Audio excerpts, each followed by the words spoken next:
We're driving a 2024 BMW 5 Series. It's all new for 2024 and it is a mid-sized luxury sedan. Here's how much it costs.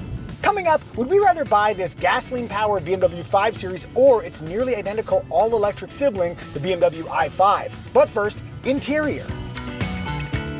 I'm a fan of color in interiors, so I really appreciate the lighting elements in here. They call it the interaction bar because you can interact with it, but I like that it changes colors depending on what your preference is or by drive mode. There is a lot of shiny black plastic in here, which is already showing fingerprints and dust. And I love the look of these white seats, but it's not a great fit for our family because there are already footprints all over the back of my seat. We'll clean those up before we return the car. It looks and feels classy in here, but there are a few details that I find a little bit challenging, specifically the capacitive controls. For changing the drive mode, it's like a little nub, but you really have to look to know what you're pressing. You do have a haptic feedback function, but if you go over here like to the door, the seat controls in particular, there's no haptic feedback, there's no tactile way to know what you're pushing. You just have to like stare and hold. Contributing to the clean aesthetic in here are these little vent controls. I don't think in terms of functionality this is better, but it does look cleaner. Cup holders here that don't impede access to any controls. There's a phone zone up here with a wireless phone charger on the left side. And charge ports nearby. For door storage, we've got a sauce pocket up here, bottle storage down below, but you will want it to be a closed bottle because it is at an angle. Push some of the shiny black plastic and you can open up the center console, and there's a little bit of space here to store your microphone sack. Most people would have called it a pouch, but you know that sack is funnier. I know funny. Yeah, you do. Aw, my kid still thinks Aw. I'm funny. We're sitting in Veganza leather. It's not real leather, it's fake leather. It's got the word vegan right in there. The materials feel good. The seat design itself, I'm not feeling pressure points, and there's plenty of adjustability. We even have a little thigh extension here for those with long thighs. Behind my ideal front seat position. Plenty of space in the outboard positions. That middle spot though, the center hump is no place for a 9-year-old kid's foots. Man, I've got to be better at speaking. You had a This long is like on day. YouTube and everything. Kiddo, how long could you sit in that middle seat? About 5 minutes. 5 minutes. Wow. Throw in the ultimate average 5'10" man with a long torso there. Head's going to be brushing up the headliner. Okay, Kiddo, any issues getting in and out of the BMW 5 Series? I think it's pretty easy to get in. And then for cargo space, according to the spec sheet, there are 18.4 cubic feet. Our vehicle has this kind of foam tray that supports a space saver spare and then a few bins, and it lifts up the floor a lot, especially compared to that BMW i5 we drove not that long ago. i5 sharing the exact same platform as the 5 Series. I suspect the cargo number that's listed is whatever version does not come with the spare. Still, we were well able to put a week's worth of groceries back there. And if you need to extend into the cabin, you got that really great 40-20-40 split folding rear seat action. And yes, that power rear trunk lid does come standard. Any issues getting the booster seat installed? The booster was simple to install. There are plastic covers covering the latch points that easily move out of the way. Also, I think there would be plenty of room for a rear-facing car seat back there. As for safety, the NHTSA has not rated the 2024 BMW 5 Series, but the IIHS has named it a top safety pick. Meanwhile, there are 8 airbags standard and a full suite of active driver assist technology. Family, what do we think? Is the BMW 5 Series family friendly? With a base price of over $50,000, it is rich family friendly. Rear window test. Whew. So close. Armrest test. Driving in a comfortable 8 and 4, I am now realizing I should duplicate what I say in the i5 video, and I don't remember what those numbers are, but let's just wing it. Easy access to both armrests, and they both have a solid squish factor, 90% inboard, 80% outboard. Moving onward to style. When we drove the BMW i5, we liked its style because it didn't look needlessly electric. It just kind of looked like a handsome sedan. Part of the reason is that it is basically a BMW 5 Series, but electric powered. What is interesting is that I thought this looked a little bit more electric than I was expecting because the grille is so smooth. That is an active grille situation up there, so it seals off for improved aerodynamics and opens to the extent it needs to for cooling. If it wasn't for the audible cues of an engine in there, you might mistake this for the BMW i5. Stylistically though, I think it's handsome. And I really like the front and rear fascias we have because we have the M Sport package. The package also also includes some dark trim on the outside. Oh, and we've also got the optional 21-inch staggered wheel and tire package. One minor annoyance, I was looking at the configurator, the only non-upcharge color is white. Every other color you want to get your BMW 5 Series in is gonna cost you. Now, if you think buying a product in the color of your choice shouldn't cost extra, consider Flying Eyes sunglasses. Beyond patented Resilimide construction that makes them light, durable, bendable, and extremely comfortable under a headset or helmet, they also come in a range of frame and lens styles and colors. No extra charge. They're made for pilots, but anybody can wear them. Learn more about Flying Eyes at the link in the description below. To us, the BMW 5 Series is a good-looking vehicle, but what do you think? Do you like it? Do you dislike it? Tell us in the comments. Also, thank you for supporting our channel in whatever way you might support us. Maybe you'll like this video or leave a comment. You might subscribe to our channel. Heck, you might even join it for early access to our videos. However you support us, if you do choose to support us, thank you. Onward to In Motion. Coming through these corners, I'm experiencing prompt and predictable cornering. There is such a competence when coming around corners that it encourages you to drive a little more quickly. And this is the base trim. Yes, you got the tire and wheel package, whatever, but this is not the ultimate expression of BMW sportiness. And yet, it does make me want to drive it more quickly. Simultaneously, we've got that taut yet comfortable ride quality that I expect from BMW. Planted yet sophisticated, it's a very nice car to drive. In terms of power, my expectations for what this vehicle should feel like were really set by driving the i5, and that instantaneous electric torque is something I miss. So floored, we got the downshift fairly quickly, and then the power came in, but you know what is even better than that? When it happens instantaneously with that electric power. The base engine is 4 cylinders and turbocharged, and it pulls just fine. Traditionally, I wouldn't have complaints, but when you experience that electric propulsion, simple things too, like when you come to a stop and the engine shuts off and then restarts,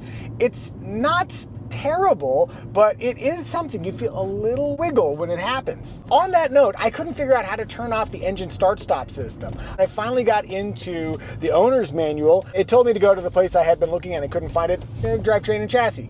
See? Not there. Alternate approach, put it in sport. Now I'm going to drive everywhere down a gear, which means I'll burn more gas, but I'll always be ready to go. And when I come to a stop, the engine won't do that shuddering thing. Cool! I did make use of the different drive modes. Sport mode adds a little bit of eagerness to the drive experience. I also found the shifting behavior of the 8-speed automatic transmission to be innocuous enough that I didn't really think about it. And I mean that in a good way. One last thought, I find it difficult to bring the 5 Series to a complete stop smoothly. I'm doing my best, and it's just that last foot, it's really hard to come to a very smooth limo-like stop. All right, that's what I think about driving the BMW 5 Series, but what does Sweetie think? Evie's at the wheel. Can you demonstrate something for me? Let's use that backup assistant. All she has to do is manage the brakes and the gas. The vehicle will actually steer itself in the exact same line that we drove into this spot. It's really cool because it'll show you on the screen here which line it's tracking. And over here too. It gives you great confidence that the vehicle knows where it's going. I do not have backing up skills. What you do now, maneuvering, how does this thing feel? This is really pleasant to maneuver. The steering is nice and light. How's visibility for you? Visibility is great. Take a left, and to the extent you are comfortable, gun it. Whee!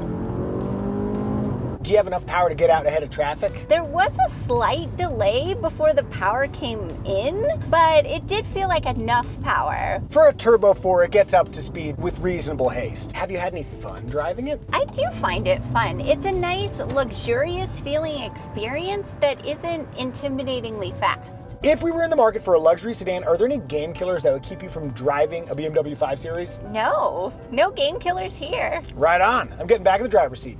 All right, moving on to remarks. We've got 2 screens under a single pane of glass, 12.3-inch gauge cluster over here, reconfigurable, offers plenty of information, and then over on the right here, we've got a 14.9-inch infotainment display. Apple CarPlay and Android Auto smartphone connectivity comes standard. There are a lot of different things you can do with this infotainment system. Look at all these apps, which is great if you love customizability. But if you find a lot of choices overwhelming or confusing like I do, it can be a little intimidating at first. Hey BMW, I'm hot. I'm lowering the temperature, so it will be more comfortable right away.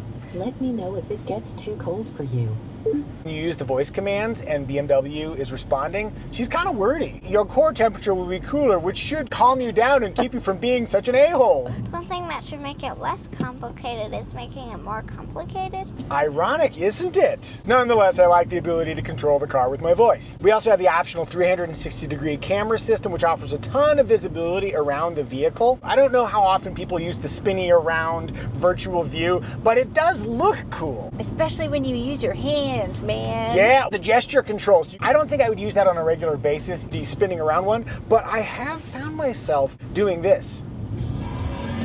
Whoa, Powerman 5000? This is what it's like when worlds collide! I'll turn that right down. Can you turn your voice down too? Okay, sweetie, there we go, that got Trying. it. Is this too quiet? Maybe turn me up just a little bit. Okay. Okay, there we go, that's much better. Are you swapping in the next husband? One feature that's available in the 5 Series, though not in our tester, that we tried out in the i5 is the Air Console app, where you can play games in the infotainment screen using a phone. Kiddo, did you like the Air Console app? They tried to make a game like Mario Kart, except they just didn't pay Mario money. It's kind of a Mario Kart knockoff, but kind of fun nonetheless. All right, let's take a look under the hood in a test inspired by my buddy Brian. Here's how you open the hood on a BMW 5 Series. Pull twice. That's where you put the oil. There is no dipstick though. If you're gonna check oil level, you need to get into the infotainment system. And then if you need to add washer fluid, it's over there on the left side. All right, let's talk about what we teased in the beginning of the video. Would we rather drive this gasoline-powered BMW 5 Series or its fully electric sibling, the BMW i5 that we tested recently? Full disclosure, we're cheap. That will radically influence our decisions. From a drivability perspective, I think the EV is vastly superior. No vibrations, less noise, immediate electric torque. It's quick, it's comfortable, it's awesome. And because we can charge a vehicle at home, that makes owning an electric car a lot more plausible. All that said, the base i5 is $9,000 pricier than the base 5 Series. As the cheap that she noted we would go with the BMW 5 Series right now. But give it a couple of years and the chasm between EV and gasoline car is going to narrow. The payback period for an EV's cost premium is going to be so small that that's going to be the smarter financial choice. And when that happens, that EV version of the 5 Series called the i5 is going to be a no-brainer. Okay, we're not actually going to be buying a BMW anytime soon, but if we had BMW money, we would. All right, let's talk engine choices. The base engine is the 2-liter inline 4-cylinder turbo engine we've been experiencing. 0 to 60 acceleration lands in the high 5-second range. Rear-wheel drive comes standard, but if you want all-wheel drive, that'll be an extra $2,300. Interestingly, all-wheel drive has 0 impact on fuel economy. Then there's an inline 6-cylinder turbocharged engine that's also a 48-volt mild hybrid. More power, slightly worse fuel economy, and it only comes with all-wheel drive. 0 to 60 takes mid-4s. Sweetie, will you share our trim recommendation? Indeed, I shall. Our trim recommendation is which trim will give you the essential BMW 5 Series features you would regret not getting, but at the lowest possible price. We're going to recommend the base 530i trim. It includes power front seats with 4-way power lumbar, wireless phone charging, automatic climate control, and smart key access. If you're ready to buy a BMW 5 Series of your very own, click the Kelley Blue Book pricing link in the description below to learn what your current car is worth for trade-in and what you should spend for a BMW 5 Series. For competitors, we got the Audi A6, Mercedes E-Class, Genesis G80, and the Volvo S90. Did we miss any remarks? If so, tell us in the comment section. And now, it is our daughter's time to shine. Child, can you tell us what is your favorite feature in the BMW 5 Series? My favorite feature is the trim on the dash. I like the style. You know what I like about it? Is the name. It's called Aluminum Rhombusile, which sounds like a rhombus that's an imbecile. Like, do you know what an imbecile is? No. It's somebody who's really stupid. Family, I think we've done a good job reviewing the BMW 5 Series. May I have a 5 and a 5? And you! Come get your high five. Bam! And now, please enjoy our AI-generated synopsis song for the BMW 5 Series, Elegance in Motion. I roll through town with ease and grace, such dignity, it's clear to see. In my BMW I find my place, class defined.